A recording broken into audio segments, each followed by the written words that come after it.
Another interesting aspect of this investigation is the defamation lawsuit which Mr. Coffey filed against Mr. Wasser and Mr. Feinberg.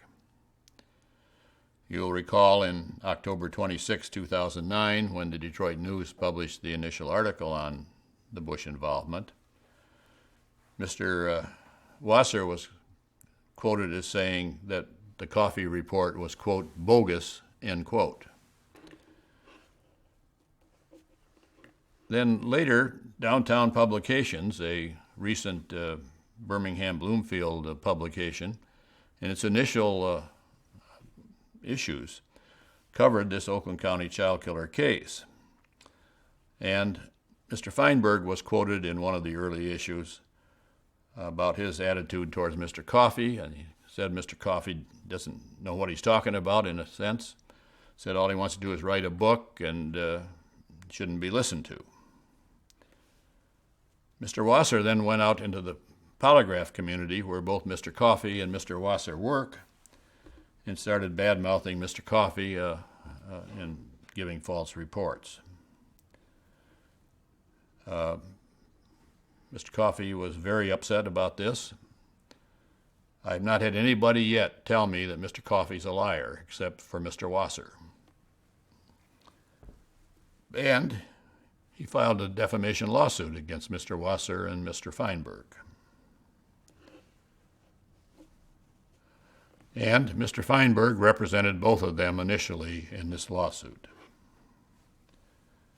And the case was settled by a settlement agreement shortly after it was filed. And the settlement agreement had some interesting notations.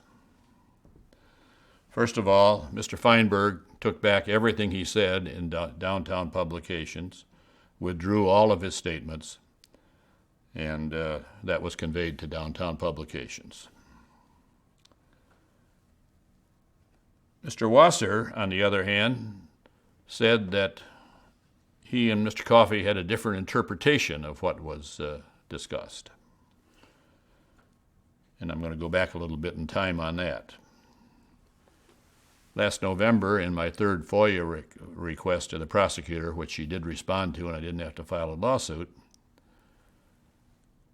she provided me with a copy of the transcript on the investigative subpoena hearing back in Wayne County Circuit Court before November 30, 2007. And that's the same transcript that was unavailable to my family because they're non-public and supposed to be suppressed. I don't know whether the Oakland County prosecutor is going to sue herself on that regard, but I've been told it's a crime. But one of the pages said essentially this. Judge Kenney, the judge, said to Mr. Feinberg, "It's my understanding that conversation never took place," and Mr. Feinberg said, "That's correct."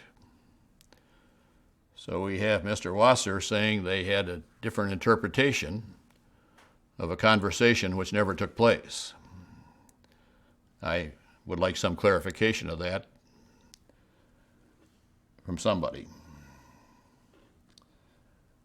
But the case was settled, and interestingly enough, the settlement agreement was signed not by Mr. Feinberg as Mr. Wasser's attorney, but somebody else.